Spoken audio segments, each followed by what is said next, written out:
मकर संक्रांतीच्या आदल्या दिवशी येणारा सण म्हणजे भोगी.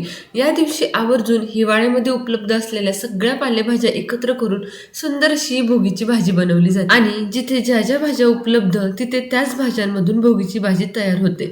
म्हणूनच तिची चव प्रत्येक ठिकाणी वेगळी असते, परंतु भावना मात्र एकच असते. मी तुम्हाला हीच भोगीची भाजी बनवण्याची अतिशय चविष्ट पद्धत दाखवणार आहे. यासाठी वालाच्या शेंगा, बोरं, ओले हरभरे, पावटा, गाजर, वाटाणा आणि वांग घेतले. त्याचबरोबर आणखीन काही साहित्य आपण ऍड करणार आहोत. या सगळ्या भाज्या मी धुवून बाजूला ठेवते. आता मसाला बनवण्यासाठी तीळ, धने, जिरे, 4 ते 5 लवंगा, 4 ते 5 काळी मिरी आणि एक दालचिनीचा छोटा तुकडा घेतलाय. त्याचबरोबर ज्या गोष्टी आपल्याला भाजून घ्यायच्या नाहीयेत त्या आहेत सुकं खोबरं, लसूण, आलं आणि कोथिंबीर. लसणाचं प्रमाण थोडंसं जास्तीचं ठेवा. चला आता सगळ्यात आधी आपल्याला हे खडे मसाले, तीळ आणि जिरे, धने भाजून घ्यायचे आहेत.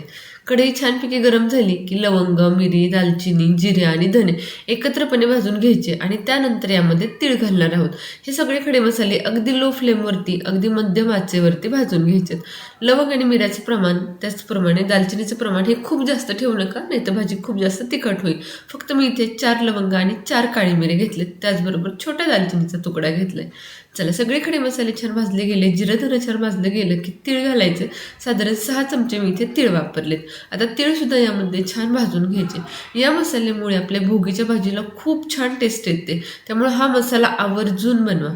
चला सगळे छान साहित्य छान भाजले गेले. आता यातच छान असं वाटण बनवून घेऊयात. मी 6 लोकांसाठी भोगीची भाजी बनवतीये, त्यानुसार हे सगळं मी प्रमाण घेतले. तुमची भाजी जास्त असेल कमी असेल त्याप्रमाणे तुम्ही साहित्य कमी जास्त करू शकता. चला सगळ्या गोष्टी पाणी न घालता छानपैकी वाटून घेतल्यात. आता याचमध्ये लगेच सुकं खोबरं, आलं, लसूण आणि थोडीशी कोथिंबीरही घालून घ्यायची आणि ह्या सगळ्या गोष्टी परत एकदा छान एकत्र वाटून घ्यायच्यात. पाणी अजिबातही घालायचं नाहीये. पाणी न घालता हे वाटण आपल्याला करून घ्यायचंय. तुम्ही बघू शकता किती सुंदर असा हा मसाला तयार झालाय. हा मसाला म्हणजे या भोगीच्या भाजीचं अतिशय सिक्रेट असं इन्ग्रेडियंट आहे, कारण या मसाल्यामुळे आपल्या भोगीच्या भाजीला खूप छान टेस्ट येते. चला आता घेऊयात भाजी करायला. कढई गरम करून त्यामध्ये तेल घालून घेते.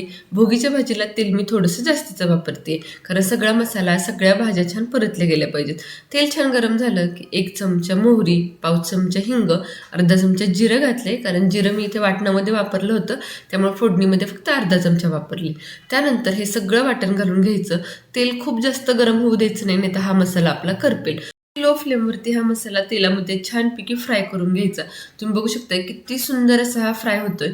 मसाला छानपैकी फ्राय झाला की यामध्ये 1/2 चमचा हळद, 1 चमचा लाल तिखट, 1 चमचा घरगुती काळा मसाला घालून घेतलाय. यामध्ये मी कोणताही गरम मसाला वापरत नाहीये, कारण सगळे खडे मसाले, धने, जिरे मी अगोदर वापरले आहेत. जर तुम्हाला गरम मसाला वापरायचा असेल तर तुम्ही या स्टेजला गरम मसाला सुद्धा यामध्ये घालू शकता. आता वालाच्या शेंगा मी इथे अख्ख्या घेतल्यात. आमच्याकडे वालाच्या शेंगा भोगीच्या भाजीमध्ये तोडून घालत नाहीत, म्हणून मी अख्ख्या घेतल्यात. तुमच्याकडे जशा पद्धतीने वापरल्या जातात तसं तुम्ही यामध्ये घालू शकता. त्याचबरोबर यामध्ये मी सगळ्या भाज्या, हे वांग घालून घेतले आणि सगळ्यात महत्त्वाचं हे शेंगदाणे. शेंगदाणे भोगीच्या भाजीमध्ये खाताना एवढे छान लागतात ना, त्यामुळे मी आवर्जून थोडे जास्तीचे शेंगदाणे भिजवून ठेवते. मसाल्यांमध्ये सगळ्या भाज्या छानपैकी परतवून घ्यायच्या. लगेच यामध्ये पाणी घालायची अजिबातही घाई करायची नाही. आणि इथे मी बोरं 4 ते 5 वापरलेत. बोरांचं प्रमाण थोडंसं कमी ठेवा, कारण बोरं ही जर जास्त आंबट असतील तर बोरं शिजल्यानंतर त्यातला गर बाहेर निघायला सुरुवात होतो. 5 असतील तर चव खूप छान येते, परंतु जास्त असतील तर मात्र थोडेसे आंबट चव तुमच्या भाजीला येते. त्यामुळे तुम्हाला ज्याप्रमाणे आवडते त्याप्रमाणे बोरांचा उपयोग तुम्ही करू शकता. चल आता इथे भाजी मी छानपैकी परतवून घेते. भोगीची भाजी ही स्थानिक पद्धतीने उपलब्ध असलेल्या सगळ्या पालेभाज्या, भाजीपाला आणि कडधान्यांचं एकत्र करून बनवली जाते. कुठल्याही ठराविक साहित्याचं बंधन न ठेवता जिथे ज्या पालेभाज्या मिळतील त्यांचा उपयोग करण्याची ही परंपरा आहे. ही भाजी म्हणजे जणू शेतकरी राजाला दिलेली कृतज्ञता असून वर्षभर केलेल्या कष्टांना, मातीतून उगवलेल्या पिकांना आणि निसर्गाच्या देणगीला दिलेला आदर आहे. म्हणूनच भोगीची भाजी ही केवळ पदार्थ नसून ती शेती, शेतकरी आणि संस्कृती याचं अतूट नातं दर्शवते. तसेच ही भाजी म्हणजे एकतेचं सुद्धा प्रतीक आहे. भाजी केल्यानंतर आवर्जून ते शेजारी बाजारी वाटण्याची प्रथा आहे.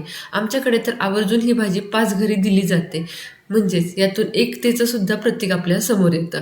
ही भाजी ही परंपरेनुसार आई आजी बनवतात, त्याचप्रमाणे पुढची पिढी बनवत जाते आणि शिकत जाते. त्यामुळे हा पारंपरिक वारसा आवर्जून पुढे नेला जातो. चला, भाजी इथे छानपैकी परतवून झाली. मी थोडंसं पाणी यामध्ये घातले जेणेकरून भाजी शिजेल.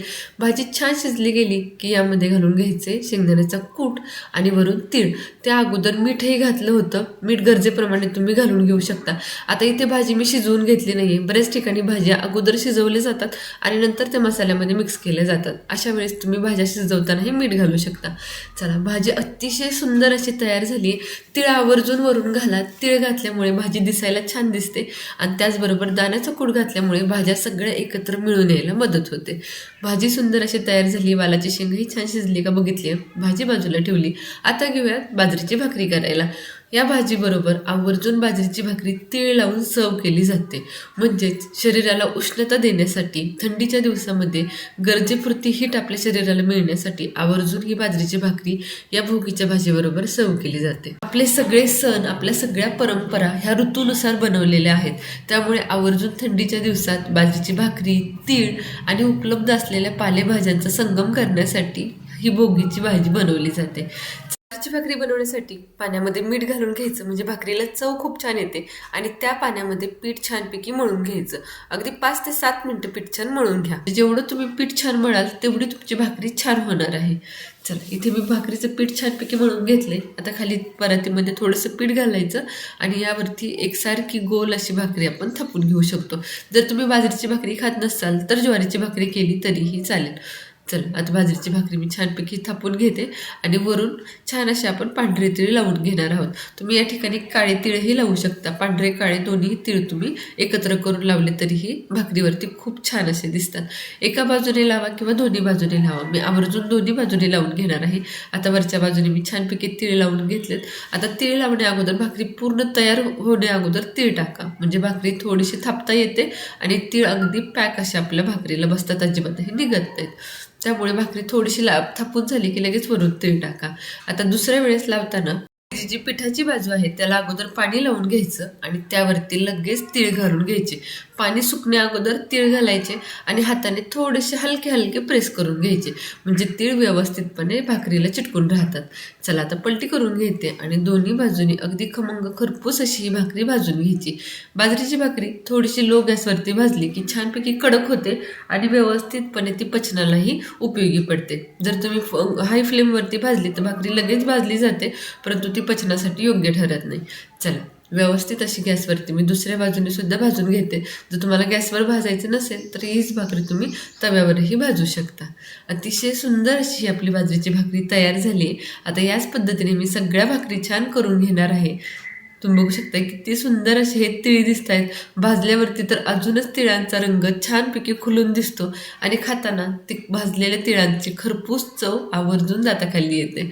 चला, दुसरी सुद्धा भाकरी मी याच पद्धतीने करून घेते. तीळ छानपैकी लावून घेतलेत, पलटी करते आणि भाजून घेते. आता घेऊयात सर्विंग करायला. गरम बाजरीची भाकरी आणि गरमागरम भोगीची भाजी इथे मी सर्व करून घेते. ही भाजी दुसऱ्या दिवशी शिळी झाल्यानंतर तर अजूनच छान लागते.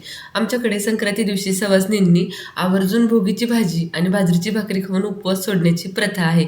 त्यामुळे ही भाजी दुसऱ्या दिवशी खाण्यात जो काही आनंद असतो ना, तो वेगळाच असतो. चला, सुंदर अशी मी भाजी, तिळाचे लाडू, गाजर, बोरं छानपैकी सर्व करून घेतलेत. कशी वाटली आजची रेसिपी मला कमेंट सेक्शनमध्ये नक्की सांगा. पद्धतीने ही भोगीची भाजी नक्की ट्राय करून बघा, तुम्हाला हे खूप जास्त आवडेल. सुंदर असं बनवलेला मसाला, त्यामुळे आलेली या भोगीच्या भाजीला चव ही अतिशय अफलातून असते. त्याचबरोबर या भाज्यांमध्ये बऱ्याच ठिकाणी पालेभाज्याही घातल्या जातात. जर तुमच्याकडे यामध्ये पालेभाज्या घातल्या जात असतील तर तुम्ही सेम पद्धतीने ही भाजी करून यामध्ये पालेभाज्या सुद्धा ऍड करू शकता. चला, भेटूया पुन्हा एकदा अशा सुपर टेस्टी रेसिपी सोबत. धन्यवाद.